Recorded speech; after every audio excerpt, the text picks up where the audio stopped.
Radio guys. That is trippy as hell. So today we're gonna be talking more about the difference between rates and counts. So that question that I asked the other day? yeah, so there was a question like this on your sheets the other day. But basically, if you have a rule like the population based on time is some value, I don't know.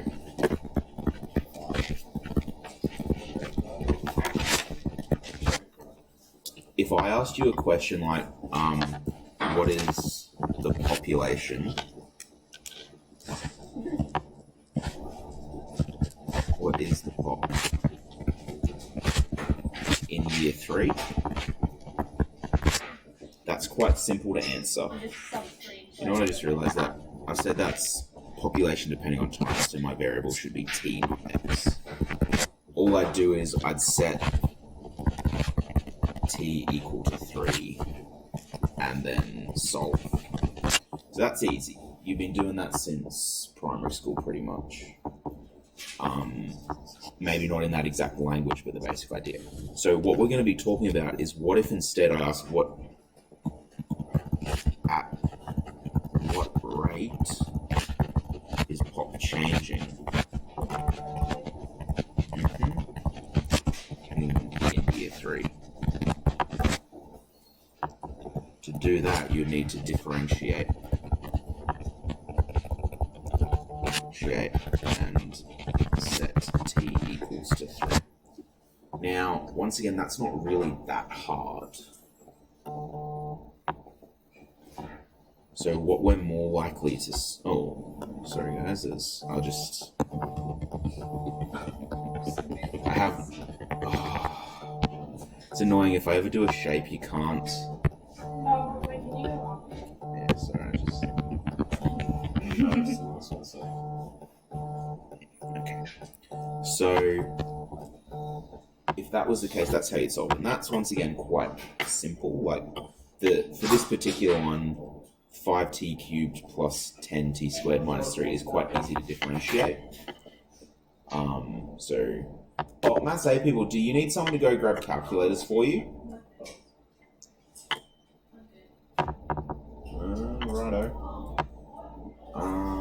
So I want to close that door just so the aircon stays in.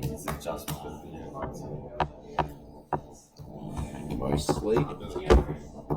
Grease is all over it.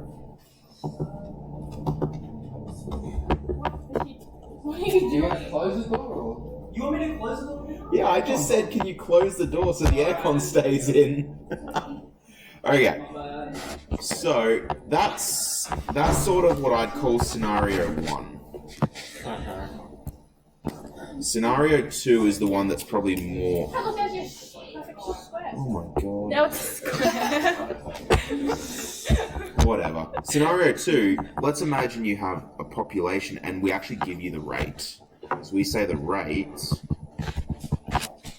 the change in population over the change in time is equal to some number. I don't know, I'll make it look like one of the ones we've been doing. E to the 53.8 t. So that's the rate it's changing.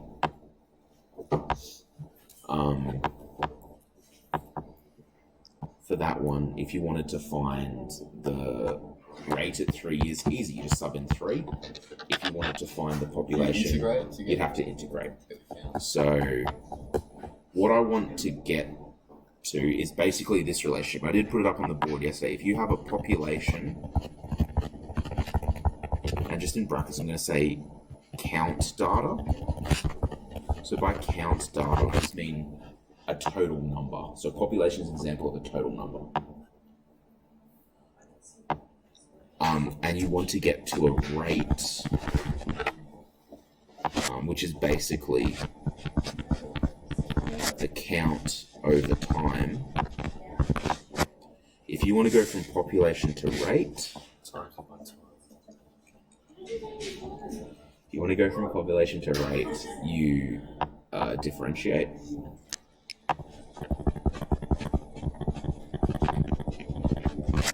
And if you want to go back the other way, if you have a rate and you want to find your population, you integrate.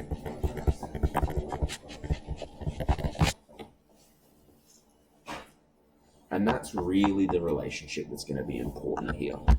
So if we have a look at question 1 and 2, ironically, I realized afterwards are actually a lot harder than 3, 4, and 5. So you might have got 3, 4, and 5 first. So I might borrow this so I can see question 3. I'll just give you a moment to finish copying that down. We all got that down? Yes. Okay, I can get rid of all of this then. Clear canvas. So for question 3, we're told the velocity of a particle.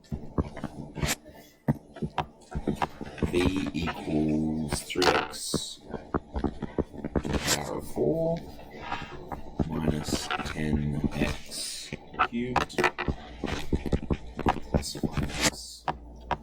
And I tell you that x is measured in seconds and v is measured in meters per second.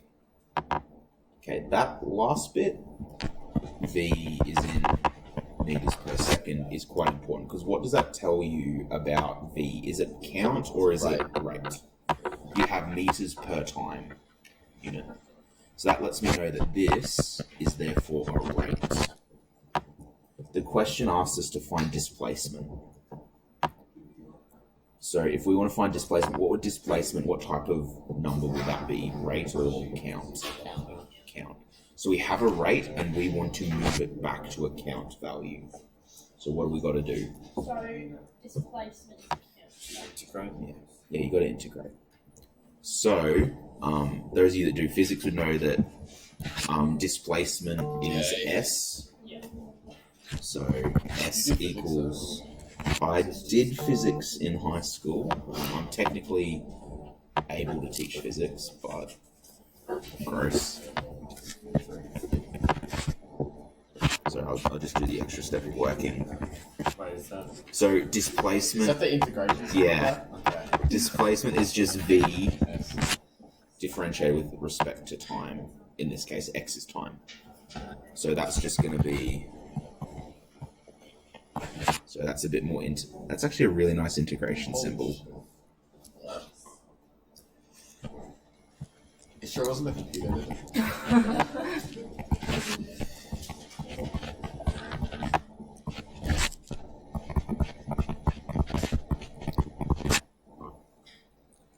Okay, now for something like that, integrating a polynomial, so all it is X to various powers. Is that one too tricky? Isn't it +1 times divided? Yeah, +1 and divide.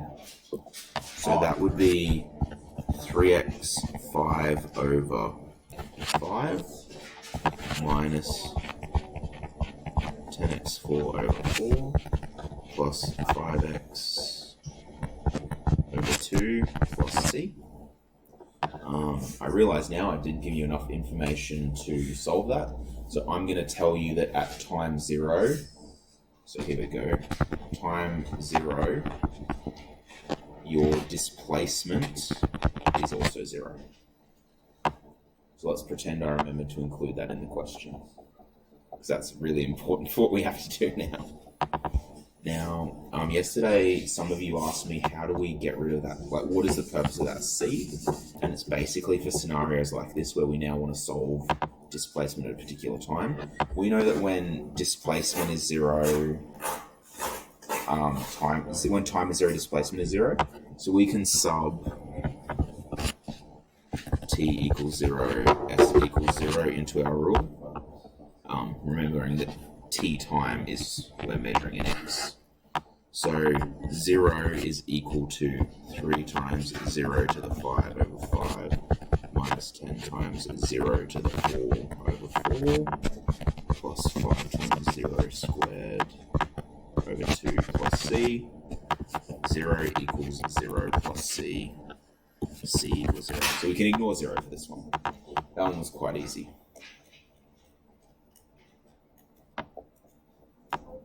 Oh, okay. And what are we trying to find when displacement after 2 seconds? So we need to find S when x equals 2. So S equals 3 times 2 to the 5 over 5 minus 10, 2.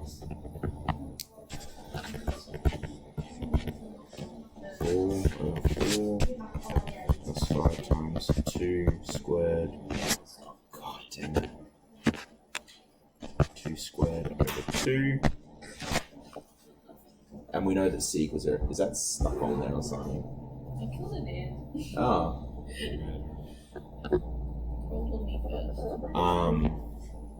And if you put that in your calculator, you'll equal some number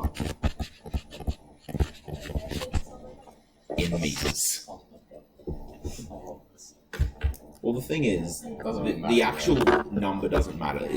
And honestly, if you got to that stage and had a stroke while putting stuff in your calculator and put something horrendously wrong, remember to put meters.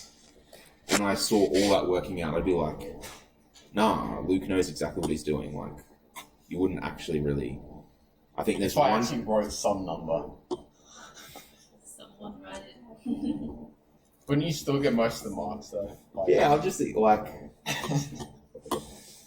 That might be a bit cheeky for an exam, but like I'm thinking the only place you'd really lose marks is there's like one communication criteria that's like presentation of information. Negative 10.8. Negative 10.8. So I mean, he went backwards. Yeah. Don't trust me. Yeah, might as well just write some number.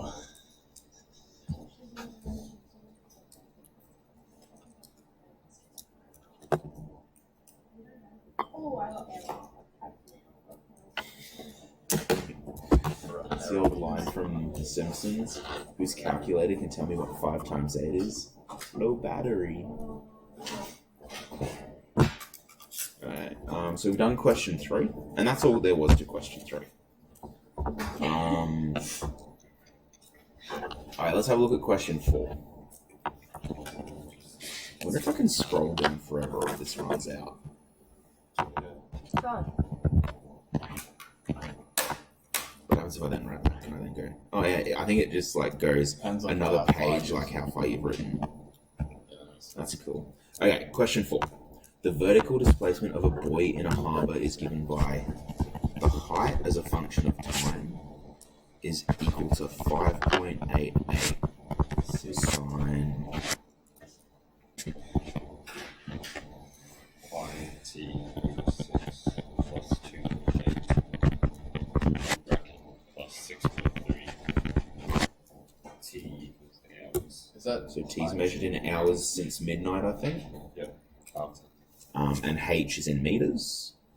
At what rate is the buoy changing its height at 3 a.m.? So we want to find T equals 30. what is the delta H, delta T, so dH dt, change in H compared to time at T equals 3. And this is a really important step. Do you understand why I've said we're trying to find the change in height over the change in time at T3? No. The question tells us at what rate is the buoy changing its height. Means we want to find at what rate is the height changing. We're not asking what is the height, we're saying how fast is it changing. Yep. So So looking, would that be like a derivative, like you're getting like that? No. yeah, because we have, is this a count or a rate that we have now? Count, because it's our height. Our Yeah. height is just going to be whatever. And I can tell you straight away looking at this, the median value of this trigonometric problem is 6.3 meters. So It's going to go C. up by 5.88, down by 5.88. So this tide has a swing of like 10 meters over 12 hours. So based on that, I would expect my height over time at T equals 3. Would you expect it to be a number bigger than 10 meters per hour? I would expect it to be maybe 2 or 3 meters per hour would be my gut feeling. Might be a little bit bigger, but we'll see. But yeah, so if we have a count problem and we want to find the rate, what do? Yeah, we differentiate it. Do you remember how to differentiate sine? Yeah, sign changes its sign. Sine changes its sign. So, I'm just going to say that, so I'm going to use D and triangle interchangeably. They mean the same thing. Triangle is actually the Greek letter delta, capital delta. Fun. Yeah. So you often also see it written like this, which is lowercase delta. They all mean the same thing. So delta H over delta T is equal to the differentiated version. So it'll be cos, and it'll change its sign. Negative 5.88 cos, and then does anything happen because we have something on the inside of this bracket?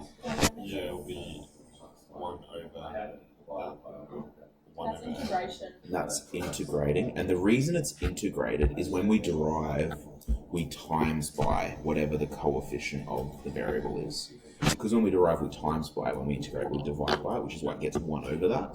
So it'll be cos pi t over 6 plus 2.8. So, and then it'll just be multiplied by the coefficient of t, which is pi on 6. Why does the 6.3 go at the end? When you differentiate, yeah, when you differentiate a constant, it disappears. Okay. And if you think about it, what does that 6.3 represent in terms of trigonometric functions? That's like the y-axis. Yeah, it's the median value. Is that going to have any effect on how quickly it's changing its rate? That just tells you how high it is at any point. It doesn't actually tell you anything about the rate. So then you just want to find sub n t equals 3. So it equals negative 5.88 cos pi on 6 times 3 plus 2.8 times pi on 6. And that'll be, once again, some number. What? Pi over 2, is that what you've got up the top? So is this, where you go next to pi or the... This here, I'll use a highlighter. That there and that there are identical. So it doesn't matter if it's one. So I'll say that again. Doesn't matter if it goes like on the top next to the pi or where you put it in the second. So it can either go, so if you have a fraction, a times b over c, that's the same thing as a over c times b. Put up the top near the pi. So don't make the mistake of thinking that 3 is being multiplied by the 6. It's being multiplied by the pi on 6. B or a times b over c. Yeah. The same thing. And that also equals... As long as I'm on top of the fraction. Yeah. So you can have it, you can move anything from the top of the fraction, as long as it's just multiplication, to the side of it, and it's still multiplication. 1.031. 1.031. And what would that be measured in? Meters per hour. Because this is a rate, it has to have a unit that is also a rate. Meters per hour. Is this making sense, guys? Yes. The trickiest thing, and you'll see it on the front page. You see that the rules I've given you, like this one in particular, are just annoying to differentiate or annoying to integrate. That's the hardest thing. The only other thing you really need to be aware of is what's a rate and what's a count, and then just do, yeah. We're going to go through 5 together, then I'm going to get you to have a go at these 2 on your own, and we'll go through together once you've had a go at them. So let's do question 5. So you know a rabbit colony has a size of n equals... So you count straight away with the size. Yeah. 5 times the integral of negative cos 4x minus 10 plus 15x. Yeah, so once again, I've used X to denote time. X is in years. So X is in years. So how many rabbits in the colony after 8 years? Hello! I've marked the roll. Hey, sir. Have you got Miss Murphy's cards? Yes. Have you got Angela? Negative. Food studies and then welfare. Oh, is she? Yeah, she'll be in the hospital. Same as Steph. Steph? She'll be with her. They were, Ethan Nelson. They're doing a pre-book mess. When? Pre-book mess up at the library. Is that a check like that change there? Or just It's got a bit, so. Okay, thanks, sir. No worries. Alright.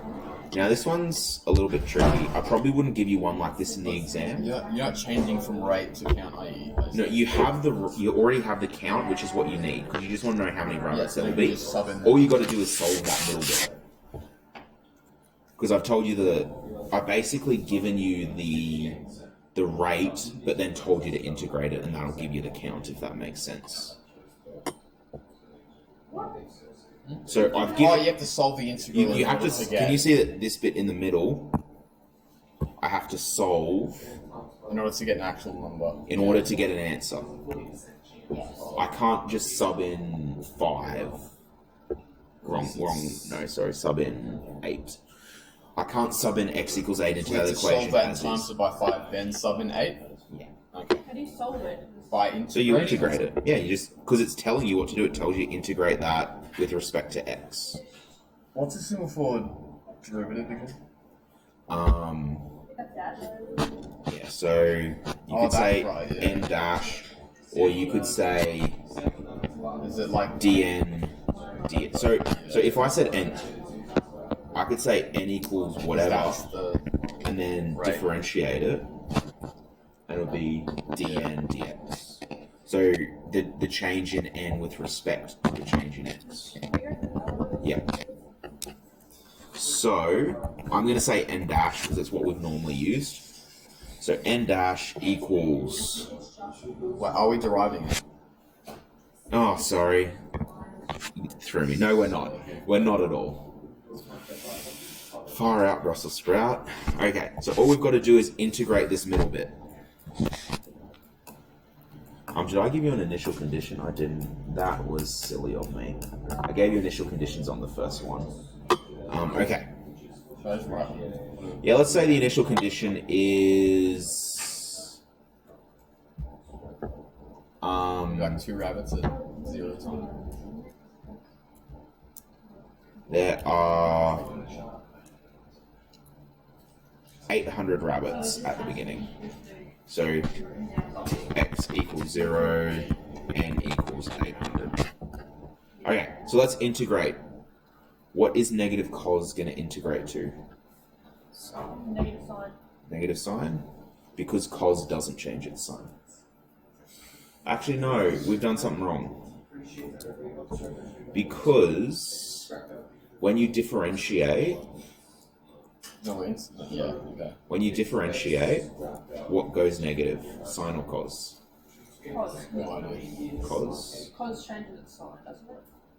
When you differentiate. I'm so confused with what's So, okay. I'm doing this because I don't remember always. So if you have cos and you differentiate it, or so you integrate it, that equals negative sine, which means that sine, when you differentiate it, go back the other way, changes its sign also. So sine changes its sign. Oh no, that is right. Yeah, because going the other way would be... But then you have the differential of, the integral of sine x dx equals just cos. Is that correct? So I think we might have done it wrong in the previous question, yeah. Because it's going to be So we integrated. sorry, we differentiated sine. And I think we did that correctly. Yeah, no, we did that correctly. Sweet. Okay. So after all that, negative cos goes to Negative sign. Or positive sign. positive sine. I'm just going to leave some room at the front because we have something inside the brackets. What happens when we have something inside the brackets? 1 over 8. So 1 over that. So we have a quarter sine 4x minus 10. What is 15x going to integrate to? 15x squared. Right, so we have 1 over 4 x minus 10. Say again? So we have 1 over 4x minus 10. Or is it only just 1 over This one over 4. That's a triangle, isn't it? 1 over 4 x times 10. Why is there an x at the front of it? No, that's times. Yeah.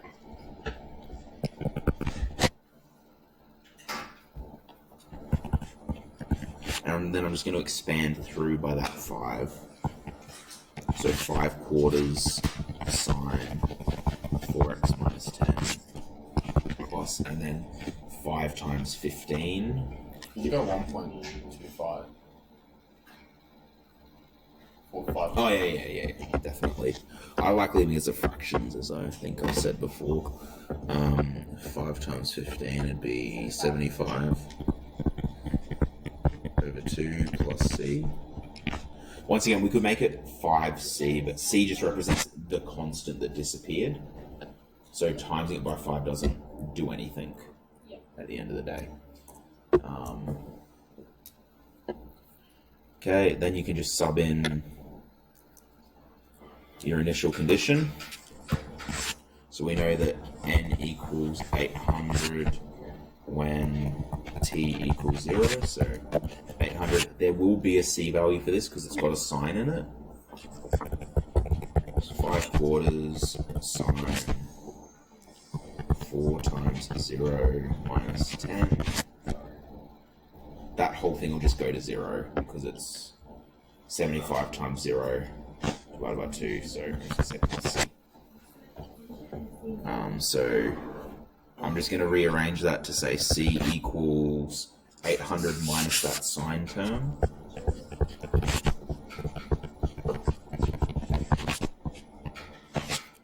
And that's going to simplify to sine of negative 10. No, we're just trying to find c is to solve for that initial condition. So can someone tell me what that equals?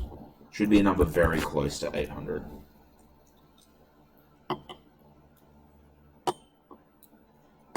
So you're using the information we already know about the initial to find C. Yeah. And then do we then use that in the equation to find? So we'll eventually sub in n equals 8. Is that correct? Yeah. 799.319. Okay. So then to actually answer the question that we've been asked, we just need to set t equals to 8. So we'll use this rule up here, but we know what c is now. So therefore n equals 5 quarters sine 4 times 8 minus 10 plus 75 times 8 squared over 2 plus 799.319. And that will be some number rabbits. We can't forget our units, and our units are rabbits.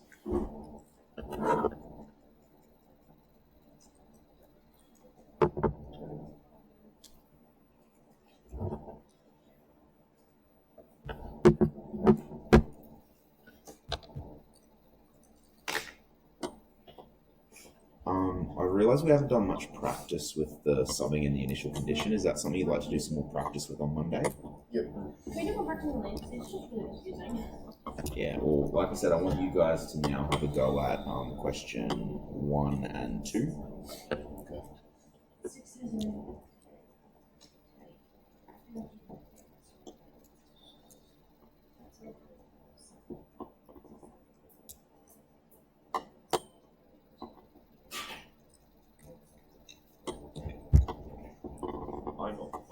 $1,106.7.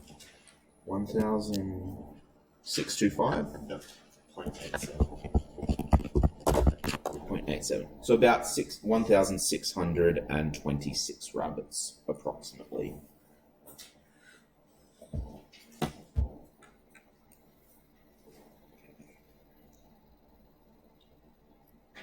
What I'll do is I'll stop the recording.